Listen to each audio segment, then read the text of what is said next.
Buenos días, hermanos, ¿cómo están? Gracias a Dios, un gusto verlos. ¿Ok? Sí, 1, 2, sí. Bien, ahí está bien, gracias a Dios. Bueno, pues bonita mañana de domingo, ya no tan fría hoy, ¿verdad? Como que está templándose el clima y qué bueno que en alguna forma pues nos da oportunidad de estar juntos a los que por el clima se llegan a desanimar tal vez, ¿verdad? Pero sí les recuerdo, hermanos, en caso de tormenta, en caso de terremoto, en caso de ciclón, chiflón o huracán, no se suspende el servicio dominical, seguimos adelante, ¿verdad? Solamente que el Señor viniese por su iglesia, bueno, pues ya nos veríamos allá arriba, ¿verdad? Los que se queden, pues pueden seguir viniendo con libertad. Hay algunos que tal vez hasta ese momento vendrán, ¿verdad? Pero bueno, no, gracias a Dios, hermanos, estamos aquí reunidos con el propósito de continuar celebrando a nuestro Señor, su gracia, su misericordia, el poder de su resurrección y qué gusto que estemos aquí todos reunidos, gracias a Dios. Bueno, la semana pasada comenzamos a ver una serie temática con el título de El regalo del perdón. Y el tema segundo tiene por título La mecánica del arrepentimiento. La mecánica del arrepentimiento. Para poder recibir gratuitamente el perdón de nuestro Dios es necesario el arrepentimiento. En las siguientes clases de la serie hablaremos ya más específicamente del perdón, pero tenemos que entender qué es el arrepentimiento. Y para ese fin tenemos un contexto escritural en Mateo 3, verso 7, y quiero que leamos juntos, por favor, Mateo 3, verso 7. Dice así: Al ver que muchos de los fariseos y de los saduceos venían al su bautismo, les decía: generación de víboras, ¿quién os enseñó a huir de la ira venidera? ¿De quién está hablando la Biblia, hermanos? A ver, díganme fuerte. De Juan el Bautista, ¿verdad? Podríamos confundirnos si leemos únicamente en forma aislada el texto y creer que es Cristo por la mención de víboras dirigidas a los fariseos, pero no. Quien acuña esta frase no es Jesús. El Señor Jesucristo la adopta posteriormente, le cayó bien, le pareció que era suficientemente descriptiva del carácter moral de este grupo de judíos religioso, pero quien lo acuña es Juan el Bautista en el desierto y les llama así generación de víboras. ¿Quién os enseñó a huir de la ira venidera? Haced pues frutos dignos de arrepentimiento. O sea que su arrepentimiento no era real, como lo vimos la semana pasada. Ellos se aproximaron en algún sentido, tal vez movidos por la curiosidad, qué es lo que está pasando en el Jordán. Porque la predicación de este hombre viene y literalmente nos exhibe en esta condición de esterilidad espiritual, siendo que a lo largo de tantos años hemos sido considerados la nación santa, y nosotros particularmente los fariseos, ese grupo selecto, espiritualizado, ¿verdad? Procedente históricamente de los Hasidim, que eran los más espirituales, los más heroicos. Y entonces este hombre viene y nos confronta, entonces movidos por la presión social, movidos por la curiosidad, y no sabemos a ciencia cierta por qué, llegan al Jordán también con el propósito, dice la Biblia, de ser bautizados, ¿verdad? Y entonces, bueno, Juan el Bautista, guiado por el Espíritu Santo, puede identificar, discierne que las motivaciones de estos hombres, pues en realidad quién sabe cuáles eran, pero definitivamente no había una condición de arrepentimiento, y entonces por eso les dice: hagan frutos dignos de arrepentimiento. Y no penséis decir dentro de vosotros mismos: a Abraham tenemos por padre, porque yo les digo que Dios puede levantar hijos a Abraham aún de estas piedras. Y ya también el hacha está puesta a la raíz de los árboles. Por tanto, todo árbol que no da buen fruto es cortado y echado en el fuego. Yo a la verdad os bautizo en agua para arrepentimiento, pero el que viene tras mí, cuyo calzado yo no soy digno de llevar, es más poderoso que yo. Él os bautizará en Espíritu Santo y en fuego. Su aventador está en su mano, y limpiará su era, y recogerá su trigo en el granero, y quemará la paja en fuego que nunca se apagará. Vamos a orar. Señor, queremos con gratitud presentarnos ante ti en esta mañana, reconociendo que eres el Dios del universo, que por gracia estamos aquí, Señor, vivos y también salvos, que estamos expuestos ante el mensaje de tu palabra por tu piedad, y en esta piedad gozosa, Señor, tú nos edificas, nos construyes con un carácter que refleje realmente quién eres tú. de forma tal que nuestras vidas sean funcionales. Por lo tanto, te pido que nos perdones por el pecado que obstaculiza nuestra comunión contigo, que limita nuestro crecimiento espiritual, y que el día de hoy, Señor, salgamos con fundamentos, salgamos con materiales de construcción, con buen cemento, Señor, buen ladrillo, buena varilla espiritual para continuar edificando la fortaleza que tú nos has llamado a desarrollar. En el nombre de Jesús, amén. Entonces vemos que el mensaje de Juan el Bautista, hermanos, es un mensaje, es una predicación que llama al arrepentimiento. En el versículo 8 dice, hagan frutos dignos de arrepentimiento. Si vamos un poco más atrás, al inicio del capítulo, en el versículo 2, vemos que el mensaje se orienta directamente y dice, arrepentíos porque el reino de los cielos se ha acercado. Dios, recuerden, lo vimos la semana pasada, le prometió a su pueblo un Salvador, le prometió un Mesías, un Rey. Inclusive, hermanos, en la época de la mayor decadencia moral del pueblo y en la época de los juicios severos de Dios por causa de la pecaminosidad de Israel, esa expectativa, hermano, continuó y fue predicada por los profetas de Israel. La venida de un Mesías, el advenimiento del Cristo, el advenimiento del Rey en su reino. Y la esperanza, por lo tanto, siempre se mantuvo viva, al menos en las personas que practicaban esforzándose la vida piadosa, la vida de piedad. Y el Espíritu Santo, utilizó a hombres como Isaías, Jeremías, Ezequiel, Joel, Zacarías, Malaquías, para hablar precisamente de la venida del reino y del Rey de este reino. Esa expectativa llenaba los corazones de quienes se esforzaban por ser fieles a Dios, hasta llegar al periodo de silencio profético que inicia precisamente con Malaquías, este periodo intertestamentario entre el Antiguo y el Nuevo Testamento, y justamente la última porción de esa etapa o temporalidad profética culmina con Malaquías. Malaquías, hermanos, el último libro del Antiguo Testamento, termina de esta forma. Malaquías 4:4 dice lo siguiente: acordaos de la ley de Moisés mi siervo, al cual encargué en Horeb ordenanzas y leyes para todo Israel. He aquí yo os envío al profeta Elías. Fíjate lo que dice Malaquías, ¿no?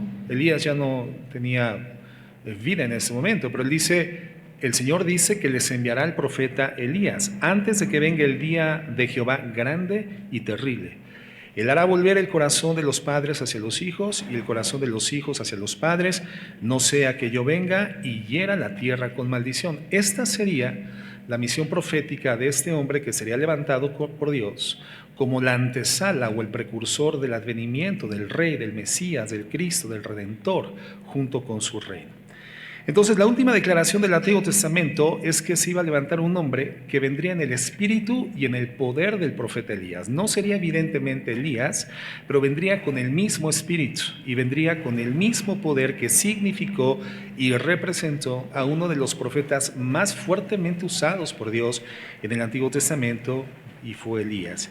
Y entonces este hombre, este personaje, levantaría una predicación que convertiría a muchos en Israel de vuelta al Señor su Dios. Y esta profecía pues está haciendo referencia precisamente a Juan el Bautista.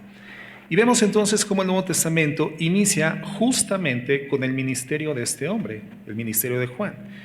Y en medio de estos largos 4 siglos, de Malaquías hasta el Bautista, en donde no tuvimos una voz inspirada por Dios que hablara del mensaje del Mesías o de su reino, de forma repentina, hermanos, el silencio se rompe por la predicación poderosa y valiente de un hombre llamado Juan el Bautista, que comienza a predicar el arrepentimiento de pecados. Juan el Bautista, o también puede ser traducido como Juan el Bautizador, de acuerdo al texto. Su mensaje, hermanos, pues fue el más deseado, el más esperado. El reino de los cielos y su Mesías está por llegar, está por venir. Entonces Juan fue el heraldo, Juan fue el precursor, Juan fue el emisario que anticipó, que preparó el camino del advenimiento de Jesucristo. El mensaje de Juan era ese, precisamente, hermanos, arrepentimiento. Que el pueblo necesitaba prepararse espiritualmente de forma correcta, de forma idónea, para poder recibir al Rey, porque se encontraban en una condición de pecado que no generaba ninguna diferenciación entre el pueblo de Dios y los pueblos gentiles. El pueblo de Dios había incidido, hermano, en una condición de esterilidad espiritual, religiosidad anacrónica, idolatría, etcétera, a lo largo de su historia y particularmente durante ese periodo de silencio. Y entonces ellos necesitaban ser preparados precisamente a través del arrepentimiento. Entonces, el bautismo de Juan era justamente la evidencia de que el pueblo estaba entendiendo la predicación, que él estaba emitiendo, que estaba enunciando. La labor de Juan no fue bautizar, hermanos, la labor de Juan fue predicar. Y la evidencia de que la predicación de Juan estaba siendo eficaz y estaba penetrando en el corazón del pueblo era el bautismo. El bautismo era un símbolo, pero te recuerdo que este bautismo que predica Juan es el mismo bautismo que practicaban los prosélitos. Aquellos hombres gentiles, no nacionales, no naturales de la ciudadanía judía, pero que fueron adoctrinados como discípulos de los judíos y entonces para ser conversos visiblemente al judaísmo se bautizaban. Entonces era el bautismo de los prosélitos, el mismo bautismo de Juan. Lo que Juan les estaba diciendo, ustedes son tan pecadores como los gentiles que apenas tienen que ser instruidos en los elementos fundamentales de la fe del pueblo de Dios para poder estar preparados. O sea, literalmente les estaba diciendo que es como si no fuesen judíos, que su conducta era como si no fueran pueblo de Dios, pueblo elegido. Y por eso el bautismo era el símbolo representativo de que la predicación de Juan sobre el arrepentimiento estaba llegando a la parte nodal, del corazón de Israel. Las buenas noticias, el rey viene, pero las malas noticias no están listos para recibir al rey. Entonces se tienen que arrepentir, necesitan cambiar. Ahora, el arrepentimiento es una verdad bíblica importantísima, es una condición fundamental de doctrina, es una doctrina fundamental de la fe cristiana. Hay un teólogo alemán, o hubo un teólogo alemán llamado Erich Sauer, y él habló sobre el arrepentimiento, y él comentaba que el arrepentimiento es una acción triple. Él decía, en el entendimiento, el arrepentimiento significa el conocimiento. O sea, hay necesidad del entendimiento, porque a través del entendimiento tenemos conocimiento de la existencia del pecado. Entonces, en el entendimiento significa el conocimiento del pecado. En los sentimientos significa el dolor y la tristeza. Y en la voluntad significa un cambio de mente para generar un cambio de conducta. Entonces, en estos tres elementos, hermanos, están presentes el arrepentimiento. Digamos que con estos tres elementos se define en su consecución la mecánica o la dinámica del arrepentimiento. En el entendimiento, hermanos, es decir, en la mente está el conocimiento, la tristeza está en las emociones y en la voluntad entonces se deriva un cambio en el estilo de vida. Tres elementos: mente, sentimientos y voluntad. ¿Ok? Digamos, es la mecánica del arrepentimiento. No sé si puedan bajar un poco el volumen porque se me está viciando. Sí. 1, 2, sí. Ahí está. Gracias. Entonces, llegará el momento en que vemos la verdad en nuestra mente, cuando estamos siendo expuestos al mensaje del Evangelio, a la predicación de los principios de la Biblia. El entendimiento comienza a ser luz, comenzamos a entender cosas que antes no veíamos, porque la palabra es luz, la palabra disipa las tinieblas. En una importante cantidad de circunstancias pecábamos, hermanos, sin una plena conciencia o conocimiento real de lo que estábamos haciendo y lo disfrutábamos. Es más, planificábamos estratégicamente, estructurábamos una dinámica que nos garantizara pues la obtención del placer inmediato a través de acciones que no eran lícitas. Pero cuando nos exponemos ante la palabra de Dios, hermano, la palabra de un Dios que habita en luz inaccesible, esa luz que disipa las tinieblas, esa luz del mundo que es nuestro Señor Jesucristo, el entendimiento comienza a ser aperturado y a funcionar para el propósito por el cual se nos asignó. Y comenzamos entonces a conocer con el entendimiento qué es el pecado, la dimensión del pecado. Posteriormente, ante la conciencia de un pecado que eventualmente ignorábamos, pasábamos por alto o no éramos conscientes, ahora en estado de conciencia, nuestras emociones comienzan a involucrarse profundamente y por lo tanto hay un efecto directo en la voluntad y esta voluntad se va a encaminar a generar un cambio de comportamiento, un cambio de vida. Entonces, hermanos, comenzamos a experimentar hoy como cristianos esto que cuando pecamos, Podemos llegar a la misma conclusión del apóstol Pablo cuando dice: miserable de mí, ¿quién me librará de este cuerpo de muerte? Experimentamos tristeza. Y entonces entendemos que no tenemos ninguna oportunidad de ser salvos de nuestra condición, sino a menos que nos volvamos hacia una persona de forma total que pueda representarnos de manera correcta, judicialmente aceptable delante de Dios, a menos que dependamos de forma total de la gracia del Señor, y entonces poder experimentar el perdón. Y entonces recibimos esa redención como un regalo de Dios. Eso es la redención, hermanos, es un regalo de Dios. Dios concede este regalo en esta medida triple. El arrepentimiento comienza entonces cuando hay conocimiento del pecado y la conciencia lo reconoce. Entonces, Juan el Bautista, como un buen predicador, lo que hace es eso: confronta a la nación con su pecado, le informa la condición pecaminosa en la cual se encontraba. La luz de la palabra de Dios a través de la boca del profeta comienza a ser iluminada y disipando las tinieblas del corazón, y comienzan a contristarse al punto en que dirigen su voluntad hacia el arrepentimiento visible por el bautismo de Juan. En el caso del rey David, por ejemplo, creo que podemos identificar esta mecánica operando fácilmente. Bueno, no fácilmente, sino Dios nos guía a entenderlo de manera clara. En el Salmo 51:3, el Salmo 51, hermano, es consecuencia de la conciencia de pecado por el Espíritu Santo en el corazón de David, después de haber incidido en un pecado extravagante, escandaloso, triste, lesivo, no solamente para él, su familia, sino también para la nación. Cuando él incide en este pecado de adulterio con Betsabé, después de asesinato del esposo de Betsabé, Urías Eteo, y permanece un tiempo en esta condición de ocultamiento ante su propia conciencia, hasta que por el profeta Natán es exhibido su pecado. Él es consciente por la palabra de Dios, la comisión, y entonces vemos la secuencia, la dinámica del arrepentimiento en David. En el verso 3, Salmo 51:3 dice: porque yo reconozco mis rebeliones y mi pecado está siempre delante de mí. Cuando él dice yo reconozco mis rebeliones, estamos hablando de que hay un reconocimiento explícito, hay un entendimiento de su pecado. Él ya no está evadiendo la realidad espiritual en la que se encuentra, él está reconociendo en forma consciente que es un pecador. Hay un reconocimiento explícito: yo reconozco mis rebeliones. Después en el verso 7, él dice: purifícame con hisopo y seré limpio, lávame y seré más blanco que la nieve. Aquí en el verso 7 lo que vemos es un sentido implícito de lo que él necesitaba. Él necesitaba ser limpiado de su pecado. En el versículo 11 dice: no me eches de delante de ti y no quites de mí tu Santo Espíritu. Entonces vemos un reconocimiento consciente de pecado delante de Dios, como el principio del arrepentimiento, conocimiento consciente de que soy pecador. Ese es el principio, hermanos, del arrepentimiento, pero no es el final, solamente es el principio. ¿Por qué digo esto? Porque la Escritura dice de un faraón, y ustedes recordarán, en Egipto, que endureció su corazón. Pero fíjate lo que dice la Biblia en Éxodo 9:27 en relación a la percepción o la autopercepción que tenía Faraón de sí mismo. Y él dice: entonces Faraón envió a llamar a Moisés y Aarón y les dijo: he pecado esta vez, Jehová es justo y yo y mi pueblo impíos.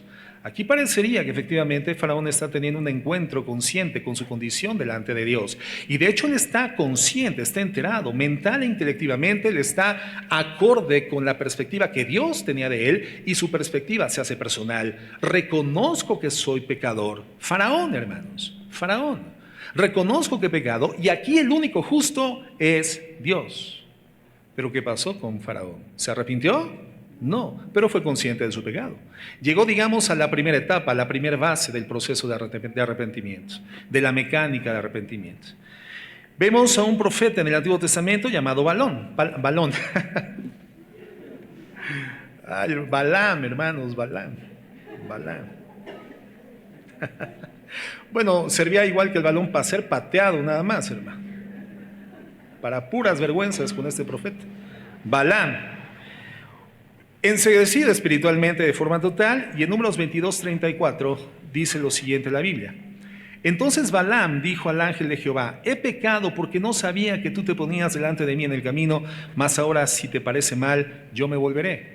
Parecería que está en estado consciente del pecado, y efectivamente la manifestación visible de este ángel, que solamente era visto por la burra, pero no por él, Y este le pegaba a la burra para que se metiera al camino, y la burra, viendo al ángel, se quita del camino hasta que Dios permite que la burra hable literalmente, como un energema, una operación de poder, un milagro, y le dice: ¿por qué me pegas? Y entonces este hombre despierta la conciencia de su condición pecaminosa. Pero ¿qué sucede en el resto de la historia? Este hombre muere en un enfrentamiento bélico entre Israel y los madianitas, porque él se vinculó a los madianitas, y queda su historia, condición profética caída, hermanos, como testimonio de todo aquel que hace mercadería de la actividad evangélica, de todo aquel que quiere utilizar la palabra de Dios para enriquecerse personalmente. El libro de Judas lo menciona como un ejemplo de falso maestro, de falso profeta. Segunda de Pedro lo menciona como ejemplo modelar en el Antiguo Testamento de los falsos profetas del Nuevo Testamento. Fue consciente de su pecado, pero jamás se culminó esa conciencia en el acto derivado del arrepentimiento. Entonces vemos una fase inicial en el arrepentimiento, hermanos, que es la conciencia en la mente. El rey Saúl, ¿se acuerdan de él? Él fingió ser sincero delante de Dios. Y en 1 Samuel 15:24 dice lo siguiente: entonces Saúl dijo a Samuel: yo he pecado, pues he quebrantado el mandamiento de Jehová y tus palabras, porque temía al pueblo y consentía la voz de ellos. Perdona pues ahora mi pecado. Fue consciente. Pero en ninguno de estos casos, hermanos, encontramos un registro en la Biblia de que haya habido un verdadero arrepentimiento. ¿Por qué? Porque el elemento intelectual, hermanos, es únicamente el principio de la mecánica. Solamente el principio del arrepentimiento, no el final de este. Y en el pueblo de Dios, hermanos, en la iglesia de nuestro Señor Jesucristo, generada en una condición heterogénea por los procesos diversos de crecimiento espiritual, unos iniciando, otros intermedios, otros más avanzados. Esa condición mezclada también, como definida magistralmente en la boca del Señor Jesucristo, hablando del trigo y de la cizaña, en este parecido y similitud, pero uno con grano y el otro sin productividad. Encontramos asistencia eventualmente en las congregaciones de personas que solamente se encuentran en esa primer fase de la dinámica, de la mecánica del arrepentimiento. Son conscientes, la palabra de Dios ha llegado en forma puntual y oportuna por la misericordia del Señor, pero al evaluar sus condiciones actuales de vida, pues te das cuenta de que el arrepentimiento no es una realidad manifiesta, no es una realidad concretada, por lo tanto no es una realidad manifiesta en sus vidas, aun cuando son conscientes del pecado. Solamente es intelectual. Tiene que haber un componente emocional, hermanos, y esa es la segunda fase, un componente emocional. Vamos de la mente a los sentimientos, y esto se convierte en un reconocimiento de que el pecado es verdaderamente una abominación delante de un Dios santo, y entonces termina produciendo en nosotros un sentimiento abrumador en las emociones, algo que nos abraza, nos acoge y nos constriñe literalmente emocionalmente. Fíjate el Salmo 51, nuevamente retornando al rey David. Ese salmo donde David es consciente de su pecado y está reconociendo el pecado. Encontramos en el versículo 1 lo siguiente, él dice: ten piedad de mí, oh Dios, conforme a tus misericordias, conforme a la multitud de tus piedades, borra mis rebeliones, lávame más y más de mi maldad y límpiame de mi pecado. Entonces aquí encontramos a un David, a un hombre clamando por misericordia. ¿Y quién clama por misericordia, hermanos? Alguien que sabe que es culpable y siente la carga moral y siente la carga emocional de su culpabilidad. Porque las personas inocentes, hermanos, no necesitan misericordia, ellos buscan la justicia, ellos están bien con la justicia, pero las personas culpables necesitamos misericordia. Y entonces David está reconociendo esto. Aquí él sabe conscientemente que es culpable, su alma está constreñida, su alma está abrumada, y entonces con emociones conmovidas está clamando por la misericordia de Dios. En el versículo 10 dice: cree en mí, oh Dios, un corazón limpio y renueva un espíritu recto dentro de mí. David está viendo la maldad al interior de su corazón, siente la necesidad de un cambio total y entonces comienza a ser completamente consciente y sensible. En el verso 14 dice: líbrame de homicidios, oh Dios, Dios de mi salvación. Cantará mi lengua tu justicia. Señor, abre mis labios y publicará mi boca tu alabanza. De hecho, en el Salmo 32:3, hermanos, él dice lo siguiente, hablando precisamente también de esta condición espiritual en la que se encontraba por el pecado: no confeso. En el Salmo 32, el pecado de David aún no había sido confesado. Y entonces él habla de su condición emocional. Dice, mientras callé, se envejecieron mis huesos. Está hablando de una reacción fisiológica, un sentimiento físico, corpóreo, consecuente de la conciencia de su pecado. Emociones y sentimientos fisiológicos, actividad fisiológica alterada por causa de la conciencia del pecado y lo abrumador de esta conciencia en el alma. En mi gemir todo el día. No habla de un hombre indiferente, habla de un hombre consciente y un hombre lastimado, entristecido moralmente por el pecado. Porque de día y de noche se agravó sobre mí tu mano, se volvió mi verdor en sequedades de verano. Yo me lo imagino con esa lengua seca pegada al paladar, como cuando tienes un día entero en el fragor del sol y no te has podido hidratar y te sientes seco por dentro. Es lo que está diciendo. En mi sequedad se volvieron sequedades de verano el que antes era mi verdor. Entonces tuvo estas reacciones físicas relacionadas y consecuentes a la emoción de la culpabilidad. Y entonces el arrepentimiento vemos que no solamente, hermanos, involucra un elemento intelectual, sino también un sentido emocional de culpabilidad al haber pecado contra un Dios que sabemos es santo, santo, santo, un sentido de tristeza que abruma el alma. Pero no termina ahí, porque en Lucas 18, hermanos, se nos habla del joven rico. ¿Se acuerdan del joven rico? Este joven que encuentra a Jesucristo en el camino y le declara su intención de seguirle como uno de sus discípulos. Y el Señor Jesucristo le dice, bueno, muy sencillo, tú que dices que has llevado a cumplimiento la ley a través de tu vida, pues entonces no te va a costar ningún trabajo, ese es un énfasis mío añadido, parafraseado, ¿verdad? No te va a costar ningún trabajo dar todos tus bienes para los pobres. ¿Y qué es lo que sucede con el joven rico? Él experimenta una profunda tristeza en su corazón, pero no sigue a Jesucristo. La tristeza del corazón del joven rico, hermano, no fue el resultado de su conciencia caída y pecaminosa ante un Dios santo, sino la tristeza fue producida por haber evaluado el costo de seguir a Jesucristo, lo que él iba a perder por seguir a Jesucristo. Esa tristeza, hermanos, es una tristeza que no guía al arrepentimiento. No, la verdadera tristeza en el corazón es porque nos levantamos contra Dios, hermanos, y eso conduce precisamente al arrepentimiento. En 2 Corintios 7:8 el apóstol Pablo nos habla de estos dos sentimientos de tristeza, una tristeza natural de la condición humana que te puede conducir a la muerte, pero otra tristeza que es producida por Dios ante la conciencia que te da el discernimiento del Espíritu Santo en su palabra de que eres pecador. Y cuando esa tristeza es producto de tu conciencia de pecado, entonces el Espíritu Santo ahora te guía a la acción del arrepentimiento. Dice el verso 8.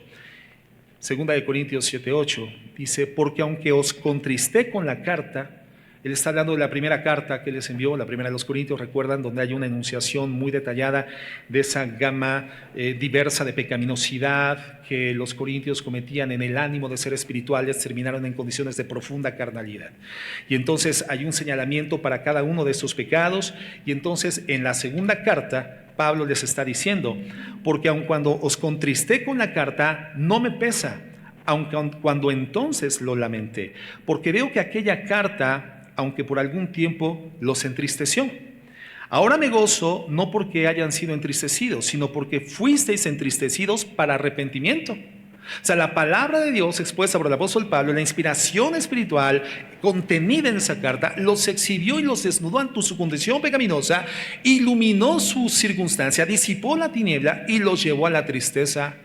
La tristeza de decir, híjole, y nosotros que nos sentíamos los super mega espirituales, ¿no? Los don plus ultra, el dedo chiquito de Dios, los que pululaban en dones espirituales, energemas y operaciones de poder, cosas impresionantes queríamos hacer cuando estábamos sumidos en el egoísmo, sumidos en la autoexaltación, sumidos en el egocentrismo.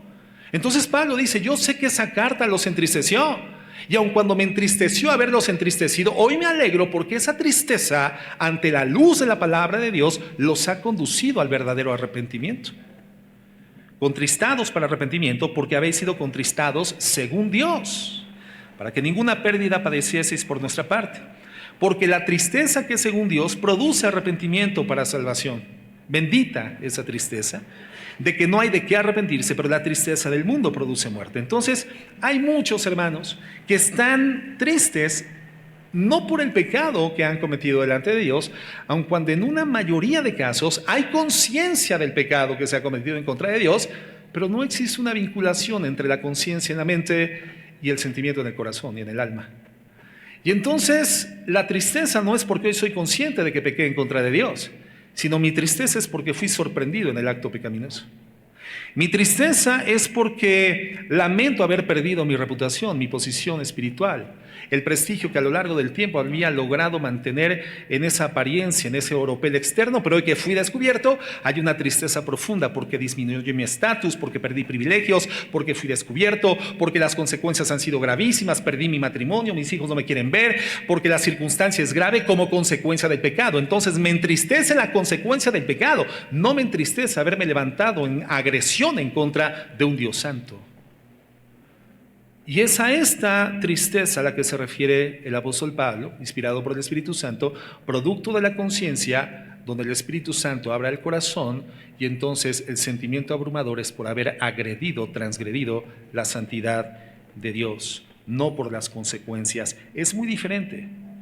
El verdadero arrepentimiento, hermanos, no piensa en las consecuencias, no piensa en la opinión de otras personas, no piensa en justificar su pecado, no piensa en intentar resolverlo lo más rápidamente posible, no, piensa en que ha transgredido a Dios, piensa en que es culpable de forma personal, es tristeza hacia Dios. Cuando haya arrepentimiento genuino, entonces habrá ese sentimiento profundo de tristeza dirigido hacia un Dios santo que ha sido ofendido por nosotros. Entonces, el verdadero arrepentimiento comienza con el entendimiento. Y después se mueve ¿hacia dónde? Hacia los sentimientos, hermanos. Pero no importa qué tan convencido estés en tu mente por el pecado, no importa el dolor que enfrentes por tus emociones, el arrepentimiento genuino, hermano, nunca va a concretarse sin el tercer elemento. Y ese tercer elemento es el acto consecuente de la voluntad. El acto consecuente de mi voluntad. Tiene que haber un cambio de dirección. Tiene que existir un cambio de vida. Y en el caso de David, él lo entendió mentalmente, lo entendió en su mente, se sintió culpable delante de Dios, sus sentimientos se abrumaron, pero lo que finalmente concreta su arrepentimiento fue que puso su voluntad en acción, cambió la dirección de su vida. Fíjate lo que dice el verso 12 del Salmo 51. Dice David: vuélveme el gozo de tu salvación, espíritu noble me sustente, entonces enseñaré. Enseñar, hermanos, es una acción. Entonces, Señor, si tú me perdonas, Padre, si tú devuelves a través de tu perdón el gozo de mi condición salvífica, la salvación de mi comunión contigo, Señor, nuevamente el verdor por causa de mi vinculación contigo, porque entiendo que tú eres la fuente de vida, Señor, si tú me habilitas por causa de tu perdón, entonces yo voy a actuar. ¿Y cómo voy a actuar? Voy a enseñar a los transgresores tu camino, y los pecadores se van a convertir a ti. Líbrame de homicidios, oh Dios, Dios de mi salvación, y cantará mi lengua tu justicia. Una acción más. Cantaré, publicaré, hablaré. Señor, abre mis labios y publicará mi boca tu alabanza. Está hablando de acciones, está hablando de determinaciones, cambio de dirección, cambio en el estilo de conducta, un arrepentimiento genuino que ha pasado de la conciencia en la mente, el sentimiento en el corazón quebrantado y el acto volitivo. Más claramente, el acto de la voluntad cambiando la dirección y el estilo de vida. Los sacrificios de Dios, dice la Biblia, dice en la parte final, verso 17, son el espíritu quebrantado, al corazón contrito y humillado, no despreciarás tú, oh Dios. Entonces, esta, digamos, es la mecánica bíblica que nos describe el proceso, la mecánica del arrepentimiento. Hay una ilustración clarísima en el Nuevo Testamento, hermanos, enunciada parabólicamente por nuestro Señor Jesucristo, y es la parábola del el hijo prodigio, ¿no, verdad? El hijo pródigo, no prodigio. El hijo pródigo. La encontramos en Lucas 15:11. Vamos ahí, por favor, vamos a hacer un repaso de la mitad de esta parábola. Y dice así: también dijo Jesús: un hombre tenía 2 hijos, y el menor de ellos dijo a su padre: Padre, dame la parte de los bienes que me corresponde, y le repartió los bienes.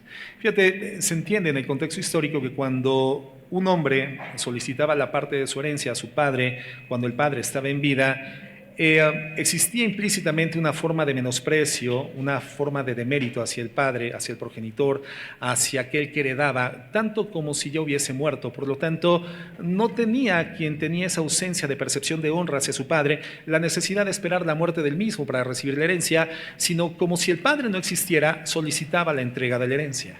Y entonces la acción consecuente de este padre lleno de gracia, lleno de misericordia, fue entregarle la solicitud afirmativamente que hacía este hijo. No muchos días después, verso 13, juntándolo todo, el hijo menor se fue lejos a una provincia apartada y allí desperdició sus bienes viviendo perdidamente. Y cuando todo lo hubo malgastado, vino una gran hambre en aquella provincia y comenzó a faltarle. Y fue y se arrimó a uno de los ciudadanos de aquella tierra, el cual le envió a su hacienda para que apacentase cerdos. Los cerdos, hermanos, eran animales representativos de la pecaminosidad, de la vileza, de la depravación humana. Entonces, un judío tener una vinculación directa con los cerdos a fin de estar a su servicio era la condición más profundamente indigna que pudiera experimentar. Bueno, consigue el trabajo apacentando cerdos, y deseaba llenar su vientre de las algarrobas que comían los cerdos, pero nadie le daba. O sea, era tanta el hambre de este hombre, tanta la condición miserable espiritual, traducida en una condición oprobiosa materialmente, que finalmente, hermano, aún deseaba alimentarse de lo que comían los cerdos, pero ni siquiera eso le daban. Y volviendo en sí, fíjate lo que sucede, vuelve en sí. ¿De qué nos habla cuando la escritura o encontramos esta expresión dentro del aspecto cultural? Es que volví en sí. O volvió en sí, volví en mí mismo, es decir, tuve conciencia. Me encontré temporalmente en condición enceguecida, pero algo sucedió que me hizo volver en sí. Reaccioné, desperté, me fue retirada la venda, no me daba cuenta, pero me di cuenta de la realidad. ¿Tú has hecho esa expresión, hermano? ¿O la has escuchado en alguna ocasión? Creo que es habitual. Y en la Biblia también. Y volviendo en sí dijo, ¿cuántos jornaleros en casa de mi padre tienen abundancia de pan y yo perezco de hambre? Hasta aquí ya hay una conciencia del pecado y de la consecuencia del pecado. Si nos quedamos en este versículo, parecería que este hombre está lamentándose no por haber pecado en contra de Dios y de su padre, sino porque las consecuencias literalmente lo sobrepasaron, porque no le agradan las consecuencias de sus actos pecaminosos. Pero la historia sigue. Dice, y yo perezco de hambre, me levantaré e iré a mi padre. Aquí encontramos un acto de la voluntad. Me levantaré e iré a mi padre y le diré, Padre, he pecado contra el cielo y contra ti. En este joven existía ya una conciencia de que el pecado había sido cometido en contra de la santidad de Dios y de forma indirecta en contra de la benevolencia de su padre. Entonces vemos los elementos operando: conciencia mental, contrición del corazón, un corazón abrumado, no solo por las circunstancias, sino por esta condición pecaminosa delante de Dios y del Padre, y acciones consecuentes de la voluntad operando en una dirección correcta. Y le diré, Padre, he pecado contra el cielo y contra ti. Ya no soy digno de ser llamado tu hijo. Hazme como uno de tus jornaleros. Aquí está la evidencia del arrepentimiento. El hombre no aspiraba a ser reconciliado con el Padre al punto de ser reivindicado en la posición de hijo. Él se hubiera conformado con el perdón, la gracia suficiente para poder ser adoptado dentro de esta casa, aún considerado como un jornalero, como un trabajador, no como un hijo en la familia. Y levantándose, ¿qué hizo? Vino a su padre. Entonces, él fue consciente mentalmente de su pecado, él lo siente emocionalmente, una tristeza por haber pecado contra Dios y contra su padre, y finalmente su voluntad en la dirección correcta. Y él dice, me levantaré, iré, le diré. Vemos el acto de arrepentimiento, hermano, consumado, genuino. Y la actitud redentiva del Padre tuvo lugar por gracia. El Hijo fue corriendo a esa gracia sabiendo que él mismo no podía proveerse una posibilidad de salvación de su condición. Y entonces corre a la gracia del Padre. En Lucas 23:41, hermanos, tenemos otro ejemplo de arrepentimiento genuino cuando el ladrón junto a la cruz de Cristo le dice lo siguiente. ¿Se acuerdan de este momento en la historia de la redención? Cristo crucificado en el Gólgota con dos delincuentes a sus costados. Y siempre cuando sucedía esta crucifixión triple, en el centro, la cruz del centro, estaba reservada para el peor criminal, para el criminal de la peor ralé. Entonces no era en sí solamente el acto de humillación y de dolor más profundo que tenía el Imperio Romano reservado para dar muerte, ejercer pena capital en contra de los peores pecadores, en contra de los peores homicidas, sino que además entre los peores homicidas, Cristo fue colocado en el centro. ¿Por quién? Por nuestra culpa, por un pecado que Él no cometió, cometido por nosotros, pero la culpabilidad depositada sustitutivamente en la persona de Jesucristo. Hermanos, ahí murió Jesús. Bueno, sucede que uno de estos injuria a Jesús y le dice: si tú eres el Hijo del Dios viviente, como dices ser, sálvate a ti mismo, no tienes cuidado, estamos en la misma condición, sálvate y sálvanos. Pero en el verso 41 dice el otro: nosotros a la verdad justamente padecemos porque recibimos lo que merecieron nuestros hechos. Mas este, refiriéndose a Cristo, ningún mal hizo, y dijo a Jesús: acuérdate de mí cuando vengas en tu reino. Entonces Jesús le dijo: de cierto te digo, que hoy estarás conmigo en el paraíso. Y eso del paraíso ya lo revisamos la semana pasada, ¿verdad, hermanos? ¿Dónde está el paraíso? ¿El paraíso o el paraíso? Bueno, ya lo hablamos la semana pasada, ¿verdad? Entonces vemos, una vez que el arrepentimiento ocurre, hay una respuesta, hermanos, una respuesta que se concreta con la evidencia de su existencia, la evidencia de la existencia del arrepentimiento. Y en Mateo 3, en este sermón, en esta predicación de Juan el Bautista, él lo menciona como los frutos dignos del arrepentimiento. El arrepentimiento debe de tener una evidencia, al punto en que tiene que ser tan visible como la manzana en el manzano, como la guayaba en el guayabo, como el aguacate en el aguacate, ¿verdad? Como la papaya en el papayo, hermano. Hasta no hace mucho tiempo, hermano, nosotros nos enteramos que las papayas crecen en árboles. Imagina, nunca te pongas a meditar abajo de un papayo, hermano. Imagina un papayazo de esos, ¿no? Imagínate si las sandías también crecieran en los árboles, ¿no? Pero el fruto es la evidencia visible de la naturaleza de la planta que lo contiene, lo sostiene en sus ramas. Por lo tanto, hermanos, cuando dice Juan frutos dignos de arrepentimiento, quiere decir que el arrepentimiento tiene que ser visible. ¿A través de qué? El cambio en la forma de vida, el cambio en la conducta. Cuando esta transformación real, hermanos, intelectual, emocional y de la voluntad, realmente ocurre por la gracia de Dios y por el poder del Espíritu Santo en la persona, es un regalo de Dios, es gracia. Cuando Dios lleva a cabo este milagro en una vida, tiene que haber un fruto, hermanos. Habrán resultados, habrán resultados. Todo el arrepentimiento, hermanos, siempre va a dar fruto, el verdadero. El mensaje de Juan el Bautista entonces es de arrepentimiento real. Y Juan dice que lo único que podrá certificar esto que ha sucedido verdaderamente es un fruto digno. Y si el fruto, hermano, no está ahí, entonces, hermano, el arrepentimiento no es válido. Porque donde hay arrepentimiento real, hay resultados reales. Donde hay conversión y transformación, tiene que haber un resultado. Es inevitable, es innegable, es insubstituible, insoslayable. No se puede pensar en un cambio sin la evidencia del cambio. El fruto es visible. Y un elemento del fruto de arrepentimiento, hermanos, es el desarrollo del carácter cristiano. Un carácter bueno. Si el carácter cristiano es el reflejo directo del carácter moral de Jesucristo, entonces el carácter cristiano, ¿cómo es, hermano? Bueno. ¿Y en qué consiste tener un carácter bueno? Bueno, en obedecer a Jesús sin importar el nivel de presión que estemos viviendo. Obedecer a Cristo sin importar el nivel de presión o de adversidad que estamos experimentando. Es vivir por principios, hermanos, y no por emociones. Ese es el carácter bueno del Hijo de Dios que ha madurado, que ha crecido, que se ha vinculado al Señor, que se ha arrepentido, que ha pasado por el proceso de la mente, las emociones y la voluntad, por la obra y gracia del Espíritu Santo, por el poder del Espíritu Santo operando sobrenaturalmente ante el mensaje del Evangelio, los principios de la Escritura que iluminan la mente, contristan el corazón y llevan a un cambio de conducta. ¿En qué consiste tener un carácter bueno? Obedecer a Cristo sin importar el nivel de presión social que estés viviendo, hermano. Cuando la vida se rige por los principios que Dios ha establecido y no por lo que dictan nuestras emociones en el momento de la presión.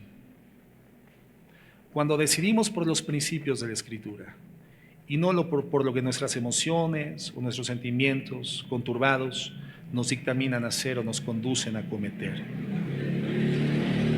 La característica distintiva de un carácter que ha madurado es que independientemente de la presión que esté viviendo, independientemente de la adversidad que esté viviendo, se sigue comportando como un cristiano. Ese es un carácter bueno, hermanos, un carácter maduro. Ese es un resultado, ese es un fruto digno, es una evidencia inobjetable. Sin importar el grado de presión, el grado de discriminación, el grado de injusticia, la persona continúa comportándose como un cristiano. Sigue obedeciendo a Jesús. Sigue dando testimonio de Cristo a través de su forma de reaccionar ante la adversidad. Sigue dando testimonio de Jesucristo a través de la manera en la cual reacciona ante la adversidad o la injusticia. Es una persona con un carácter que da testimonio de arrepentimiento verdadero, auténtico. Una persona con mal carácter, que sería lo contrario, pues es una persona que puede hablar de Jesús, puede hablar de versículos bíblicos, pero cuando pasa por presión se comporta como un incrédulo. Niega con su actuar lo que predica con su boca. Y hermanos, vivimos en un mundo que ha hecho líquidos los valores eternos. Un mundo que ha hecho livianos los valores espirituales, donde se aplaude la maldad y el pecado. Recibimos una presión en todos los medios sociales para caer en esa trampa, para hacer lo que la presión de grupo, la presión comunitaria nos empuja a hacer, nos invita a hacer y nos obliga a hacer. Recuerda cuando Pedro dice que al mundo le parece cosa extraña que no corramos juntamente en el mismo desenfreno de disolución y nos van a ultrajar. Nos van a presionar verbalmente, nos van a ridiculizar y exhibir, con el propósito último de que terminemos derivando en conductas idénticas a las que ellos desarrollan. Profesar lo mismo que ellos profesan y consumir lo mismo que ellos consumen. El carácter como resultado del arrepentimiento, hermano, y el cultivo de una relación seria con el Espíritu Santo es lo único que nos va a permitir continuar testificando a Jesús a pesar de esa presión, a pesar de esa persecución, a pesar de ese flagelo moral.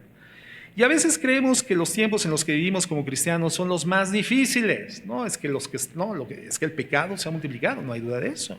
Es que la maldad se ha multiplicado, no hay duda de eso. Es que el amor fraternal, el Señor lo profetizó.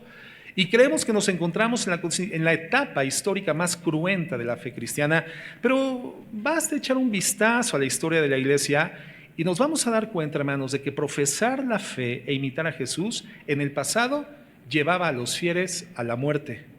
Pero no cualquier muerte, hermanos, la muerte por el martirio.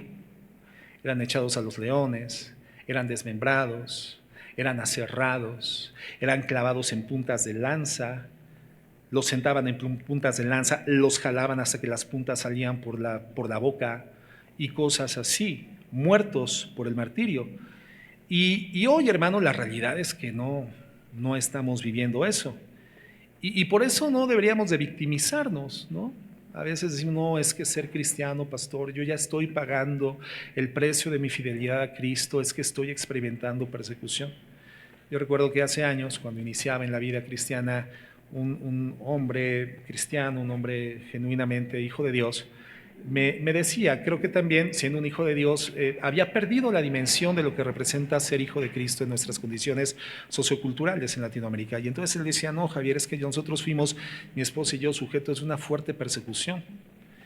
¿Y cómo fue eso? Bueno, es que yo fui enviado por mi empresa a trabajar a Guadalajara. Y bueno, sucede que pues allá comenzamos a compartir el Evangelio y por compartir el Evangelio me corrieron de la empresa y nos cerraron las puertas en otras empresas y nos tuvimos que regresar a la ciudad. Claro, en ese momento dije, no hombre, pobre, mártir, ¿verdad?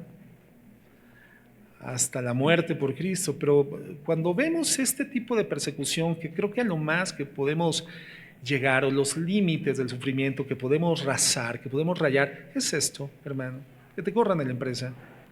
Pero ojalá te corran, hermano, no por predicar la palabra en tiempos no convenientes, sino por ser un testimonio genuino de fidelidad, de amor, por no involucrarte en actividades ilícitas, en pecaminosidades administrativas, en latrocinios, y entonces seas un agente tan incómodo para la organización que ya no hay que sacarlo porque nos obstaculiza. Entonces, hermano, eso sería persecución. Pero hay cristianos que lo sacan de las empresas porque llegan tarde, porque están en las áreas de confort, porque ven la forma de hacer el menor esfuerzo, porque terminan ridiculizando el poder del Evangelio a través de vidas que no han sido transformadas previamente por el Evangelio que predican. A lo más, hermanos, en México, a lo que podemos llegar en caso de vivir una vida de fidelidad es a que nuestras familias nos dejen de hablar. ¿O a qué más? Ni siquiera la pérdida de la libertad. En México, hermano, no es delito predicar el Evangelio, al menos no todavía. Y entonces eventualmente nos victimizamos, ¿no? Es que en mi casa ya no me hablan, pastor. Yo creo que mi nombre ya está en los anales de los héroes de la fe. Habrá un espacio en Hebreos 11 para mi nombre, todavía chiquitito para mí, porque ya mi familia no me habla. No, hermanos, solemos victimizarnos. La realidad es que no experimentamos todavía, aun cuando hay una perspectiva tal asociada al sufrimiento por la fidelidad a Cristo, que en nuestra temporalidad todavía no sucede, ¿no? Pero la realidad es que sí vivimos una presión espiritual. Sí vivimos y sí experimentamos una gran presión espiritual que tiene su manifestación en la cultura. Vivimos en un mundo que no aplaude nuestra imitación de Jesucristo. Vivimos en un mundo que no celebra la predicación de nuestro Señor Jesucristo. ¿Y qué va a suceder? Vamos a ser presionados. Vamos a ser presionados. ¿Para qué? Para dejar de hacerlo. Vamos a ser criticados, oprimidos socialmente, a fin de que nosotros desistamos de emular y de predicar a Jesucristo.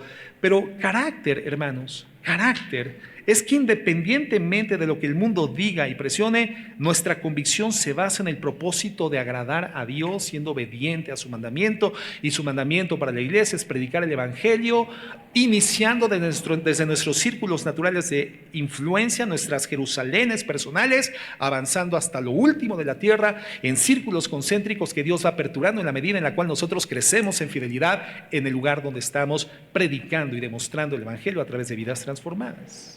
Sí tenemos una presión social, hermanos, pero carácter es que independientemente de lo que el mundo diga, haga o presione, nuestra convicción se basa en el propósito de agradar a Dios. La tibieza espiritual en muchos cristianos, hermanos, es el resultado de su miedo al dolor. No, es que no, yo prefiero no ser segregado.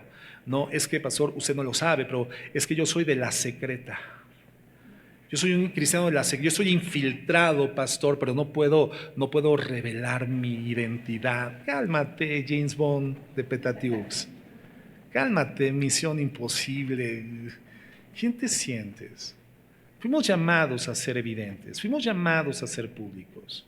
Fuimos llamados a manifestar en términos abiertos lo que creemos, aun cuando esto involucre cierto grado de dolor. Pero la tibieza espiritual, en los que sí son redimidos por la gracia, la mediocridad espiritual reside en esa inclinación escapista que humanamente tenemos en forma natural hacia el dolor. Escapar del dolor, no experimentar el dolor, en lugar de utilizar el dolor para la gloria de Dios. Fíjate cómo es definido el carácter cristiano en Romanos 5. Romanos 5. Y el contexto de Romanos 5, del 1 al 5, es precisamente el resultado de la justificación. Habiendo sido justificados por Dios, hay un resultado. El arrepentimiento, hermano, deriva en la obra de gracia activa en la vida de la persona, llevándola a una condición justificada delante de Dios, declarado justo delante de Dios por los méritos de Jesucristo. ¿Okay? Entonces, este arrepentimiento genuino que deriva en la justificación por la gracia, por la fe en Jesucristo, da un resultado, porque el verdadero arrepentimiento siempre da resultados. Juan el Bautista le llama frutos dignos de arrepentimiento. ¿Okay? Entonces dice Romanos 5:1, justificados pues por la fe, tenemos paz para con Dios por medio de nuestro Señor Jesucristo, por quien también tenemos entrada por la fe a esta gracia en la cual estamos firmes. Y nos gloriamos en la esperanza de la gloria de Dios. Y no solo esto, sino que también nos gloriamos en las tribulaciones. Nos gloriamos en las tribulaciones como resultado de la justificación. Justificados pues por la fe tenemos paz para con Dios por medio de nuestro Señor Jesucristo, pero también por esa justificación a la cual accedimos por el medio de la fe en Jesucristo, nos da la capacidad ahora como cristianos de gloriarnos, hermanos, en las tribulaciones. ¿Por qué? Sabiendo que la tribulación produce paciencia, y la paciencia prueba, y la prueba esperanza, y la esperanza no avergüenza, porque el amor de Dios ha sido derramado en nuestros corazones por el Espíritu Santo que nos fue dado. Ahora, este mismo texto te lo voy a leer en la Nueva Traducción Viviente, y creo que el lenguaje parafraseado de esta versión lo hace muy comprensible. Desde el versículo 3, Romanos 5:3, en la Nueva Traducción Viviente dice: también nos alegramos al enfrentar pruebas y dificultades. ¿Te das cuenta cómo no existe la posibilidad de generar una conducta escapista, evasiva, hacia la experiencia del dolor? No, al contrario, dice: nos alegramos al enfrentar pruebas y dificultades porque sabemos que nos ayudan a desarrollar resistencia. Nos ayudan a desarrollar resistencia, y la resistencia desarrolla firmeza de carácter. Firmeza de carácter. Y el carácter fortalece nuestra esperanza segura de salvación. Una esperanza segura de salvación, hermanos, fortalecida precisamente por un carácter que hoy es firme. Una firmeza que da la resistencia que podemos desarrollar ante el sufrimiento, cuando en medio del sufrimiento, en vez de intentar escapar y huir de la experiencia, nosotros lo enfrentamos con alegría en el corazón. Con alegría en el corazón. Y esa esperanza, dice el versículo 5, no acabará en desilusión. Pues sabemos con cuánta ternura nos ama Dios, porque nos ha dado el Espíritu Santo para llenar nuestro corazón con su amor. Hermanos, un carácter firme, inamovible. Y la firmeza es un elemento distintivo de aquel que desarrolla carácter. ¿Y qué significa ser firmes? Significa que no te mueves, no abandonas, no huyes, no desertas, no escapas. No te haces huidizo, escapadizo ante el dolor. No, permaneces firme. Pero no padeces el dolor en condición de firmeza en una actitud de lamento. No, dice claramente la Escritura, sino que nos alegramos al enfrentar pruebas y dificultades. Con alegría, hermanos. ¿Por qué el cristiano puede enfrentar las pruebas, las dificultades, las injusticias, las adversidades, los inconvenientes con alegría, hermanos? Porque la esperanza derivada de esa experiencia que da firmeza al carácter es una esperanza que a nosotros no nos avergüenza. En esa traducción dice: un carácter que fortalece nuestra esperanza de salvación, y esa esperanza no acabará en desilusión.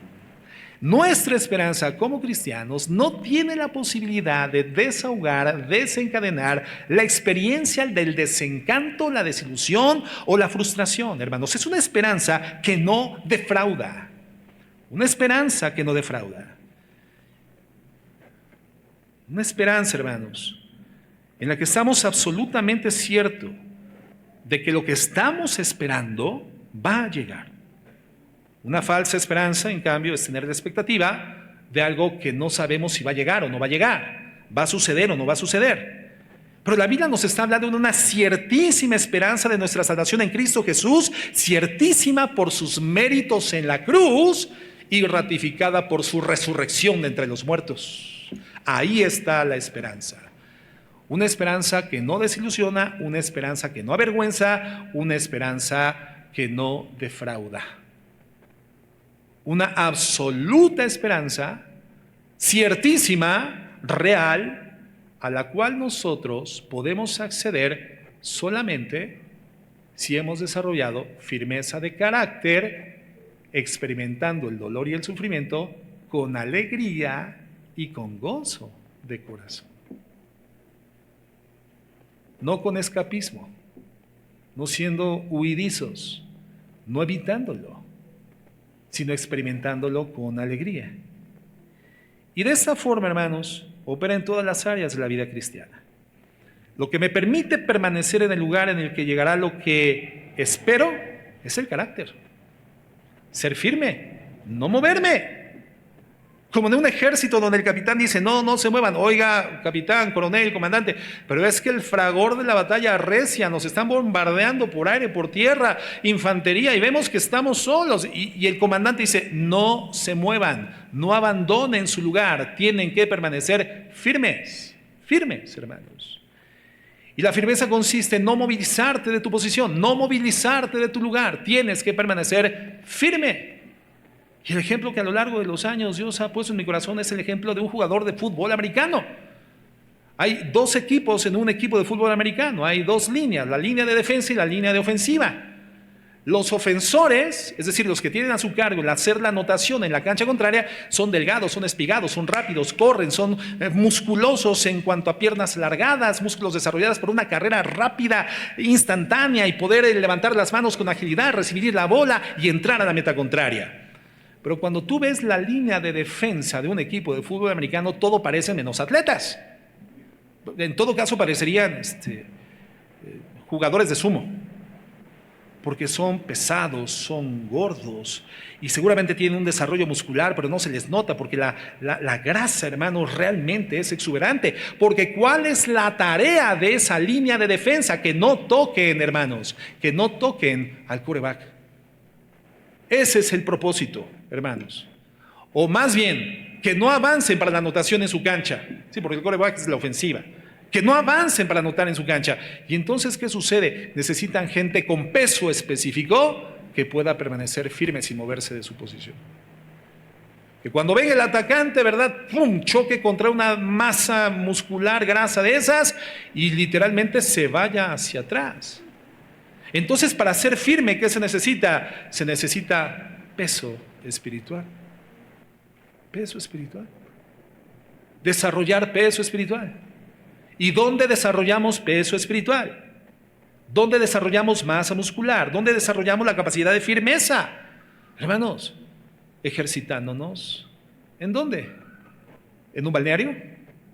¿En vacaciones? ¿En Disneylandia? ¿Six Flags? ¿Yendo a la plaza, Ágora, a ver el cine cada vez que te sientes deprimido y triste? ¿O escapar a través de las puertas falsas del consumo o la ingesta alimenticia por encima del rango normal? ¿De qué manera desarrollamos firmeza? Experimentando con dignidad el sufrimiento. Permaneciendo en medio del sufrimiento, en alegría y consolados en el gozo que el Señor nos da, al asegurarnos que a través del sufrimiento Él va a desarrollar en nosotros firmeza, la capacidad de resistir en medio de la adversidad, y esta firmeza da un carácter que nos permite esperar en el lugar donde Dios nos dijo que nos va a bendecir. Pero si no tienes firmeza, no desarrollas carácter y no estarás en el lugar donde Dios te dijo que te iba a bendecir. Te mueves. Estás en movilidad constante y continua porque no tienes carácter, porque no tienes firmeza. Y a ver, hermana, pues el Señor ha hablado a tu vida, nos has dicho que tiene un hombre de Dios para ti. Sí, pastor, ya tengo 23 años de edad. Pastor, me estoy quedando. Voy a comprar mi estambre y mis agujas para tejer, mi bordado, porque me estoy quedando, pastor. Tengo 23 años de edad. Es un sufrir, pastor, la soledad.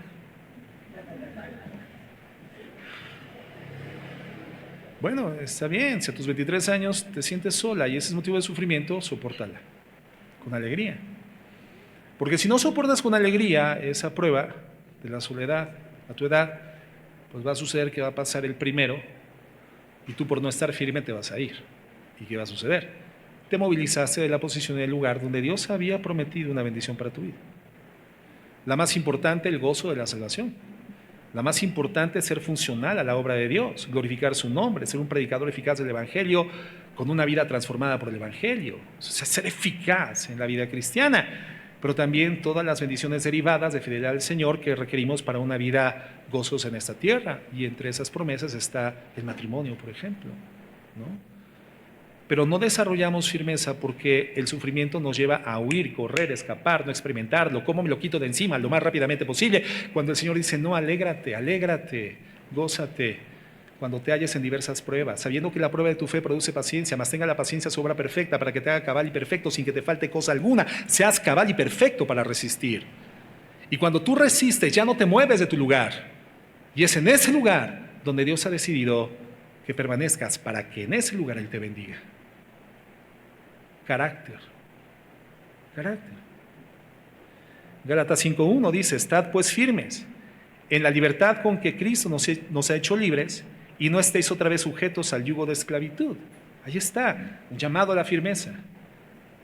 Ahora, en el contexto Gálatas 5, es un escrito del apóstol Pablo, inspirado por el Espíritu Santo, para una comunidad cristiana que estaba retrocediendo a las prácticas de la ley con el propósito de ser considerados o autopercibidos como salvos delante de Dios. Y Pablo los confronta y les dice, iniciaron por la gracia, han caído de la gracia, ya han retornado a la ley. No, permanezcan firmes en esa libertad de las obras de la ley, sabiendo que la gracia de Cristo ha sido suficiente para llevarlos a la intimidad con el Padre, a la reconciliación con el Padre. Pero tenemos un llamado, hermanos, a la firmeza de carácter, para permanecer en el lugar en el que llegará lo que Dios ha dicho que va a llegar a mi vida en mi curso por la tierra.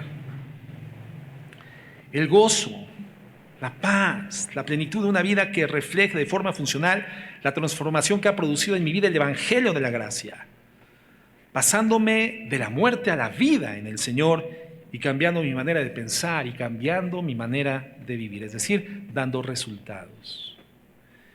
Pero todo nace de la forma en la que, siendo redimidos, hermanos, ahora enfrentamos el sufrimiento. Y ahí mismo en Romanos 5 se nos dice que la forma en la que tenemos que aprovechar el sufrimiento es por medio de regocijarnos. El verso 3 nuevamente dice, también nos alegramos al enfrentar, Romanos 5:3, también nos alegramos al enfrentar pruebas y dificultades porque sabemos que nos ayudan a desarrollar resistencia. Entonces, el procesamiento del carácter en los hijos de Dios, hermanos, pasa inevitablemente, ineludiblemente por el sufrimiento y la dificultad. Es inevitable. Experiencias en las que en la medida en que yo tengo la confianza en que Dios está usando esa situación para hacerme una persona más fuerte, entonces podré permanecer y podré recibir lo que Dios ha preparado para nuestra vida como sus hijos en la tierra. Pero hay muchos que en lugar de regocijarse, es decir, alegrarse, confiando en Dios, lo que hacen es escapar. O por lo menos intentan huir. Y este intento continuo de huida de la experiencia del dolor lleva sus vidas a la debilidad espiritual, a la mediocridad espiritual, al retroceso espiritual. Y entonces, algunos, cuando Dios dice, tienes que pasar por el sufrimiento de cambiar amistades, por ejemplo. Tienes que pasar por el sufrimiento, hoy que eres cristiano, un hijo de Dios, y bueno, te he sacado de esa condición. Hoy tienes que pasar por el sufrimiento de cambiar tus amistades. Pues hermanos, termina siendo un dolor y un sufrimiento en lugar de regocijarse en lo que Dios está llamando a que atravieses, para fortalecerte, para hacerte firme. Y lo que hacen es huir, y en consecuencia no se desarrolla perseverancia, no se desarrolla un carácter, no es visible el fruto. Ya han sido redimidos, se convierten en cristianos tibios que constantemente se están movilizando, constantemente no permanecen en un lugar de fidelidad a Dios, porque huyen del sufrimiento producto de ser cristianos. Tienes que sufrir el hecho de hacer negocios limpios ahora. Si antes hacías negocios truculentos, negocios medio turbiezones, que quedaban ocultos, ¿verdad? Ahí en la intimidad de tu corazón, nadie se enteraba finalmente, y sigues viniendo a la iglesia, pero sigues haciendo negocios truculentos, dice el Señor, a ver, ¿quieres crecer? Eres un hijo mío, da un fruto. Y tienes que sufrir el dolor de hacer ahora negocios lícitos, aun cuando no tengas el alcance que tenías antes con negocios truculentos. Ahora tienes que hacer negocios correctos, en integridad, en santidad. Aleja tu forma de negociar, tu modus vivendi de prácticas pecaminosas. Y súfrelo. Pero quienes quieren escapar del sufrimiento no desarrollan perseverancia, carácter, firmeza, y son aquellos cristianos débiles que se movilizan todo el tiempo a todas partes y se mueven del lugar donde Dios dice: en fidelidad yo te bendigo. Carácter, firmeza de carácter. Por ejemplo, entre los cristianos encontramos argumentaciones que traemos adheridas del mundo y que inhiben el crecimiento del carácter de Jesús en nuestras vidas, ¿no? Expresiones como la siguiente: es que tú me provocaste, por eso me enojé. Es que dije lo que dije porque tú me provocaste. Ay, caray. Eso, hermano, es completamente lo contrario a tener carácter. Porque una persona que tiene carácter se responsabiliza de sus acciones y de sus reacciones. Es responsable de lo que dice, es responsable de lo que hace, es responsable de la forma en la que reacciona. Una persona con carácter débil siempre va a responsabilizar a las demás personas. Es decir, siempre va a buscar ser una mejor persona condicionado a que otros se comporten de ciertas maneras. Y son personas que no se desarrollan, hermanos. Son personas que no avanzan, no están dispuestas a cambiar, pero siempre quieren que otros cambien. O sea, el problema no soy yo, el problema es que tú no cambias. Por eso yo no cambio, ¿eh? No, me puse así porque tú me provocaste. A ver, pero espérate. Inmadurez espiritual. Falta de carácter. Tú no puedes condicionar tu crecimiento espiritual al cambio de los demás. Tu crecimiento espiritual, tu carácter es algo que a ti te toca desarrollar en Cristo, de la mano de Cristo, por el poder del Espíritu Santo. No puedes responsabilizar a nadie por lo que haces, por lo que dices o por la forma en la que reaccionas, ¿no? Eso es lo más inmaduro que puede existir en el ámbito de vida cristiana. Lo más inmaduro.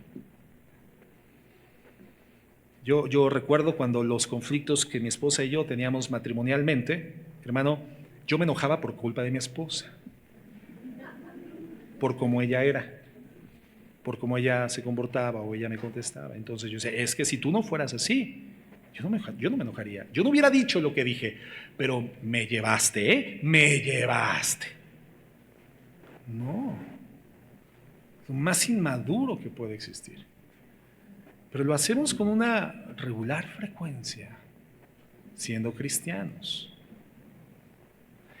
siendo expuestos de manera constante, continua, frecuente a la palabra de Dios. Lo seguimos reproduciendo con singular repetitividad, hermanos. Reincidencia tras reincidencia. Falta de carácter. Falta de carácter. El carácter, hermanos, es una responsabilidad propia. Cada uno debe de trabajar de la mano de Dios para poder crecer en el desarrollo de su imagen, en fidelidad a Él y en funcionalidad dentro de su obra. Alguien sin carácter no es funcional, estorba la obra, perjudica la obra de Dios. Entonces nadie puede justificarse culpando a los demás por sus reacciones, no.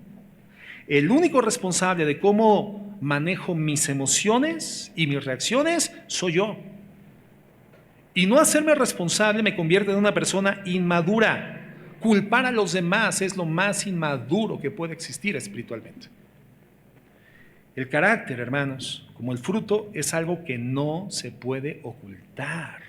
Es visible, lo ven los demás. Tanto como el durazno colgando de la rama de su árbol. Así de visible es el carácter de una persona que ha madurado. Y la ausencia de carácter también es evidente. De la misma forma que lo es un árbol que en tiempo de cosecha nada cuelga de sus ramas. Es evidente que no ha producido fruto. Otra argumentación equivocada entre cristianos es que yo soy de carácter fuerte. Aguas conmigo, ¿eh? Aguas. Porque yo tengo el carácter muy fuerte. Y lo único que están haciendo es justificar sus explosiones emocionales, su absoluta ausencia de dominio propio, de carácter, ¿verdad? Y eso, hermano, no es tener carácter fuerte. Tú puedes ser de un temperamento fuerte, pero el carácter es precisamente aquello que domina tu temperamento para que te comportes como Jesús. El carácter tiene ese propósito, hermano, dominarte, guiarte por el Espíritu Santo a comportarte como Jesús, gobernar el temperamento. Y esa es la meta del cristiano, cada día parecernos más a Jesús, la santificación, crecer a la imagen de Jesús. Fuimos predestinados a eso es la predestinación. La predestinación es que si ya somos salvos en Cristo Jesús, el Señor nos fijó un horizonte, una meta, ha determinado un destino. ¿Cuál es el destino del cristiano? Parecerse a Jesús. Esa es nuestra meta, hermanos. Y el carácter es para eso, para que el temperamento no termine llevándonos a una imagen diferente a la imagen de Cristo. Todos los días tendríamos que desear parecernos menos a nosotros mismos, hermanos, y parecernos más a Cristo. Y para poder lograr nuestro carácter, hermanos, tendremos que crecer para de esa forma dominar el temperamento. Hay quienes tenemos un temperamento explosivo, yo me cuento entre ellos, hermano. Yo creo que mi temperamento tiende a ser perfeccionista y explosivo. Hay quienes me conocieron como pastor hace 17 años. Ya no están aquí, quién sabe por qué, no aguantan. Eran muy sensibles. Y yo era como era por ellos, porque ellos no cambiaban. Hay quienes tendemos a un temperamento explosivo, pero no nos vamos a quedar así, hermanos. No nos vamos a quedar ahí, estancados, debilitados y en retroceso. No. Tenemos que desarrollar nuestro carácter para que de esa forma esa explosividad no nos lleve a testificar de un Jesús que no es el Jesús verdadero. Porque fuimos llamados a ser el reflejo de Cristo. Y yo quiero que con mi comportamiento todos aquellos que están alrededor vean en mí a Jesús. ¿Quién quiere eso? ¿Eso quiere tu esposa, hermano varón? Que a través del gobierno de tu temperamento, por un carácter firme, pueda ver en ti a Jesús. Eso quieren tus hijos, hermana. Si vienes a la iglesia en los domingos, si te autodefines como cristiana en el hogar, ¿eso quieren tus hijos? A través del gobierno de tu temperamento, ver a Cristo reflejado en tu vida, haciéndonos responsables, hermanos, de nuestro crecimiento espiritual. Entonces, voy a cerrar aquí la enseñanza, pero concluimos que la mecánica del arrepentimiento, entonces, hermanos, es procesada a través de 3 elementos: la mente, los sentimientos y la voluntad, para que ésta se concrete, sea genuina y entonces nos otorgue un resultado visible, que Juan el Bautista define como los frutos dignos del arrepentimiento. Quisiera que, dejando aquí la enseñanza, y continuaremos, si Dios lo permite, la próxima semana, hagamos una evaluación, hermanos, si en nosotros existen resultados. Porque pudiera ser que estamos atorados en una fase de la mecánica del arrepentimiento. Es el caso tal vez de la persona que es consciente de su pecado. O sea, no hay forma en la cual su conciencia lo continúa engañando. Yo sé que estoy mal, pero sus sentimientos no están abrumados. Hay una falta, hay una ausencia de interconectividad espiritual. Y si ya eres consciente del pecado, entonces tienes que ir con el Señor y decirle con absoluta humildad y honestidad: Señor, algo pasa en mi corazón, porque sabiéndome pecador no me duele. Y saber que eso es en contra tuya, de tu santidad, eso tendría que abrumar mi alma, tendría que afligirme y tendría que derivar entonces en que mi voluntad cambie por tu poder y por tu gracia. Entonces la conciencia de que soy pecador no es garantía ni siquiera de que yo sea tu hijo, Señor. Puede ser simple y sencillamente la reacción de mi conciencia. Puede ser que nos encontremos en la fase segunda de la conturbación del alma, del espíritu, pero estamos sufriendo, afligidos, porque la lápida de la culpa es insoportable. No podemos arrastrar esa lápida más tiempo, nos está drenando, pero entonces el Señor dice: continúa. El que encubre su pecado no prosperará, pero el que lo confiesa y se aparta, ahí está la acción, alcanzará misericordia.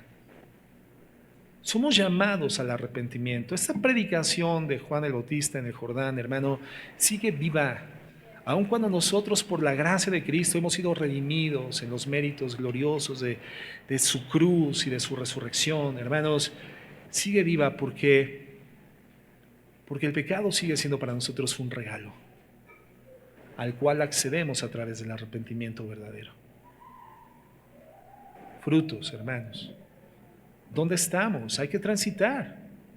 Frutos dignos, evidencias, un carácter que crezca, que se afirme, sin huir del sufrimiento, sino alegrándose y gozándose en gratitud a Dios, porque sabemos que es el gimnasio que Dios utiliza con resistencias contra nuestras vidas para fortalecernos en el carácter, y el carácter nos lleva a la firmeza, y es la firmeza lo que hace que no nos movamos y seamos fieles a Dios, a pesar de la presión.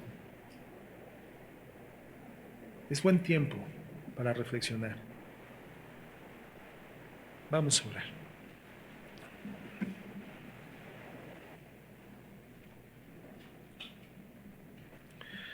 Señor, gracias por tu infinito amor y por tu grande misericordia, por tu palabra, por tu enseñanza en esta mañana y en cada mañana de domingo y en cada día, Señor, en el que con humildad nos hemos aproximado a ti diciéndote te necesitamos. Necesito una palabra tuya, no solamente para sobrevivir en medio de mi caos, sino para vivir de manera en la que yo dignifique tu nombre y te glorifique.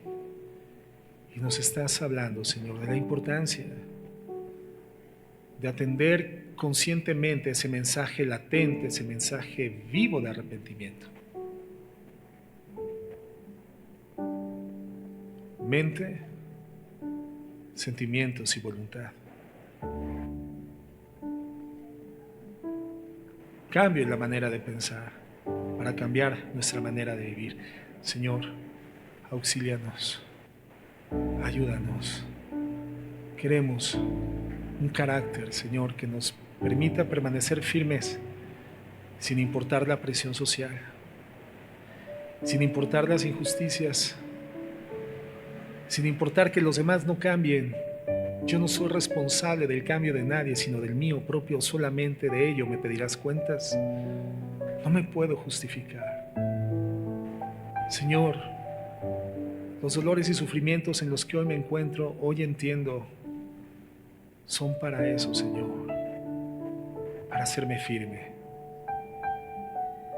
Cristo, quiero demudar mi mente, quiero demudar mi rostro ante el sufrimiento y poner una sonrisa en mi corazón que se ve en mi rostro, y con dignidad, Señor, sigo adelante en gratitud a ti, porque me estás haciendo fuerte.